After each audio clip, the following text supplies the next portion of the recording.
ગઢડા પ્રથમ પ્રકરણનો 22મો વચનામૃત. પછી શ્રીજી મહારાજ બોલ્યા છે, સાંભળો, એક વાત કરીએ. ત્યારે સર્વે પરમહંસ ગાવવું રાખીને વાત સાંભળવા તત્પર થયા. પછી શ્રીજી મહારાજ બોલ્યા છે, મૃદંગ, સારંગી, સરોદા, તાલ ઇત્યાદિ વાજિંત્ર વજાડીને કીર્તન ગાવવા. તેને વિશે જો ભગવાનની સ્મૃતિ ન રહે તો એ ગાયું તે ન ગાયા જેવું છે.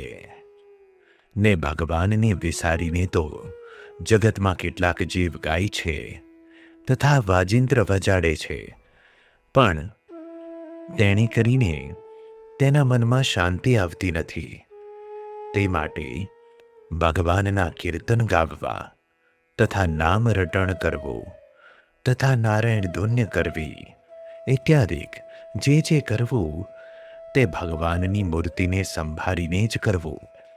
અને ભજન કરવા બેસે ત્યારે તો ભગવાનને વિશે વૃત્તિ રાખે, ને જ્યારે ભજનમાંથી ઉઠીને બીજી ક્રિયાને કરે ત્યારે જો ભગવાનમાં વૃત્તિ ન રાખે તો તેની વૃત્તિ ભજનમાં બેસે ત્યારે પણ ભગવાનના સ્વરૂપમાં સ્થિર થાય નહીં.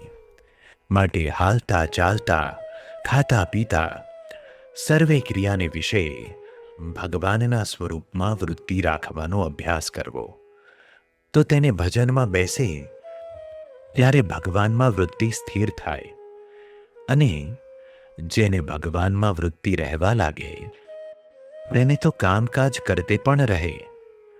અને જેને ગાફલાઈ હોય તેને તો ભજનમાં બેસે ત્યારે પણ ભગવાનમાં વૃત્તિ ન રહે. તે માટે સાવધાન થઈને ભગવાનના સ્વરૂપમાં વૃત્તિ રાખવાનો અભ્યાસ ભગવાનના ભક્તને કરવો. એટલી વાત કરીને શ્રીજી મહારાજ બોલ્યા છે, હવે કીર્તન ગાઓ.